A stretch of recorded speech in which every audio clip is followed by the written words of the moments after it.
네, 안녕하십니까.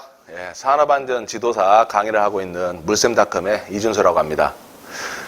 지금 여기서는 오리엔테이션을 지금 여러분들이 보고 계시는데요. 지금 하는 오리엔테이션은 산업안전 지도사에서 기계안전 분야 2차에 관련된 그 내용으로 진행을 할까 합니다.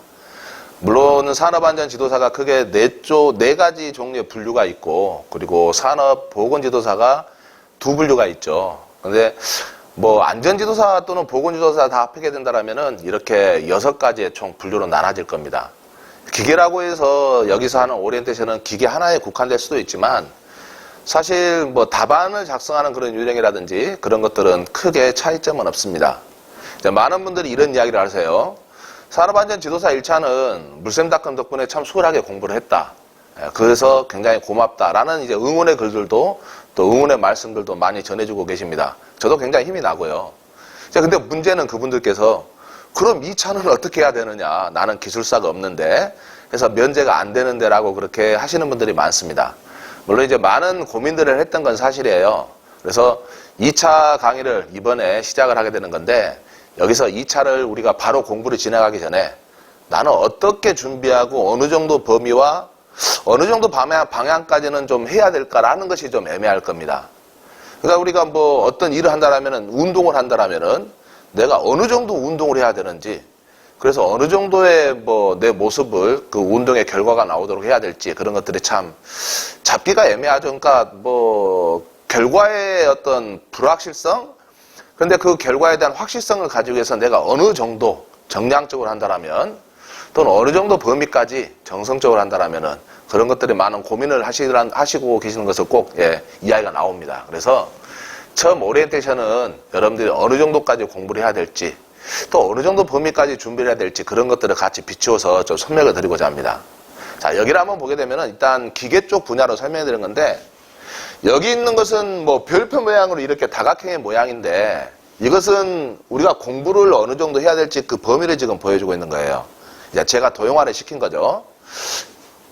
왜 여기가 이렇게 뾰족뾰족 하냐 한다라면은 물론 다양한 형태가 있을 수가 있으니까, 그래서 그냥 이렇게 정했는데, 법이나 시행령, 시행규칙, 즉 법령에 관련된 사항들은 거의 공통적으로 우리가 공부를 해야 되는 사항이라고 할 수가 있습니다. 그래서 법, 시행령, 시행규칙, 이 내용은 물론 산업안전보건법에 기반된 그 내용이겠죠. 그래서 이렇게 법이나 시행령, 시행규칙도 공부를 해야 되고, 또 이것뿐만이 아니라 산업안전보건 기준에 관한 규칙도 있죠. 이것도 당연히 공부를 해야 되겠죠. 왜 공부를 해야 돼요? 라고 지금 혹시 생각이 드시는 분들은 답은 간단합니다. 시험에 잘 나오니까. 그거 당연한 거거든요. 그래서 이걸 해야 되겠죠. 그리고 또 고용노동부 고시도 있을 수가 있고, 또 코샤 가이드도 반드시 우리가 알아야 될 내용 중에 하나입니다. 근데 이것만 있는 건 아니죠. 산업안전 기사나 산업안전 산업기사, 또는 그것을 공부를 하지 않고 이쪽을 준비하신다 하더라도 안전관리론에 대해서도 우리는 분명히 알고 계셔야 된다는 거죠. 범위가 이제 하나씩 넓어가고 있는 거예요. 법, 그리고 고용노동부 고시, 그리고 안전보건기술지침인 코샤 가이드, 그리고 우리가 일반적으로 알아야 되는 안전관리 이론, 산업안전 일반 이론이죠. 또 이것만 있는 건 아니죠. 제일 우리가 알아야 될 사항들 어찌 보면 기술적 사항일 수도 있습니다. 물론 이 기술적 사항이라는 단어로 쓰고 있지만 이 단어가 딱 확립된 단어는 아니에요. 어떤 분들은 기술론, 어떤 분들은 역학, 그렇게도 이야기를 합니다. 저는 여러분들에게 기술적 사항이라고 그냥 이렇게 표현을 5글자로 할 뿐인 거죠. 주로 기술적인 사항들은 어떤 내용들이 주로 많이 나오냐면은, 우리가 기계 안전 쪽으로 생각한다면은 그 기계에 관련된, 기구에 관련된, 또는 장비나 설비에 관련된 재료부터 이제 재료역학에 들어가겠죠. 또 구조적인 사항은 어느 정도 힘을 받을 수 있는가, 구조역학에 들어갈 수가 있습니다. 또 거기에 대해서 우리가 품질이라든지 안전성을 확보하는, 또 신뢰성을 확보하는 그런 역할까지 들어갈 수가 있겠죠. 그래서 여기에 있는 기술적인 사항들 같은 경우는 아마 기계 안전 기술사에서 많은 비중을 차지하는 내용들입니다. 예를 들어서 기술적인 사항들과 산업안전 관련이라든지 이런 고용노동부 고시라든지 법의 내용하고 약간 비교를 해본다라면은 이런 문제들이 다를 수가 있죠. 응력이 무엇이냐, 하중이 무엇이냐, 아니면은 철의 재료라든지 그 특성이라든지, 이제 그런 기계적인 특성이나 구조적인 부분들에, 또 힘을 받는 부분들에, 또 작용하는 부분들에 관련된 것들이 기술적 사항으로 다 모아놨던 것들입니다. 그러면 이 말만 들어서는 벌써 공부할 게 굉장히 많네 라고 생각할 수 있죠. 제가 봐도 굉장히 엄청난 양입니다. 이 양을 다 공부를 한다라면은 그것은 기술사에 관련된 아마 공부가 돼야 될 겁니다. 그러니까 기술사에 관련된 공부가 이 전체적인 내용을 100% 또는 90% 좌우가 많이 하면 할수록 그 공부량은 늘어날 수 있겠죠. 하지만 지도사는 이 정도의 범위를 요구하지 않습니다. 우리가 기술사하고 범위가 같다고 거기에 맞춰서 지도사 공부를 하시게 된다면은 이것은 실패할 수 있는 확률이 굉장히 높다는 것을 먼저 꼭 이야기를 드리고 싶습니다. 지도사의 범위는 어느 정도 특화되어 있다고 보시면 돼요. 딱 모여 있다고 보면 되는 거죠. 그래서 제가 여러분들에게 이야기했을 때 이 정도의 범위, 기타 사항까지 포함해서 이 정도의 이렇게 노란색으로 표시된 부분이 지도사의 범위 정도로 저는 설정을 하고 있는 겁니다. 그런데 여기서 지도사의 범위를 설정하는데 법, 시행령, 시행규칙, 기준에 관한 규칙은 법적인 사항들은 거의 무조건 알아야 되는 필수적인 거죠. 그러니까 이 원 안에 있는 것들은 우리가 기본적으로 반드시 필수적으로 알아야 된다는 내용이라는 겁니다. 그러면 고용노동부 고시는 약간 걸쳐 있고 코샤 가이드도 약간 걸쳐 있거나 벗어나 있고 기술적 사학도 그렇고 안전관리론도 그래요. 안전관리론에 깊게 들어가게 되면은 우리가 범위를 벗어나는 범위까지 더 확장은 될 수는 있겠죠. 하지만 그것까지 공부한다는 것은 지도사 공부하는 데 있어서 좀 불필요한 에너지 낭비라고 저는 생각을 합니다. 그렇다면 어느 정도까지 공부를 할 것이냐, 딱 시험에 나올 수 있을 거라고 예상되는 범위까지만 하자라는 게 제가 여러분들에게 드리고 싶은 이야기입니다. 이제 이런 질문이 있을 수 있죠. 만약에 내가 안전관리론을 공부하는데 여기 있는 범위가 시험에 나오면 그럼 어떻게 하느냐? 벗어나는 범위. 그것은 저는 이런 이야기 하고 싶습니다. 그냥 틀리세요라고. 너무 좀 비참한가요?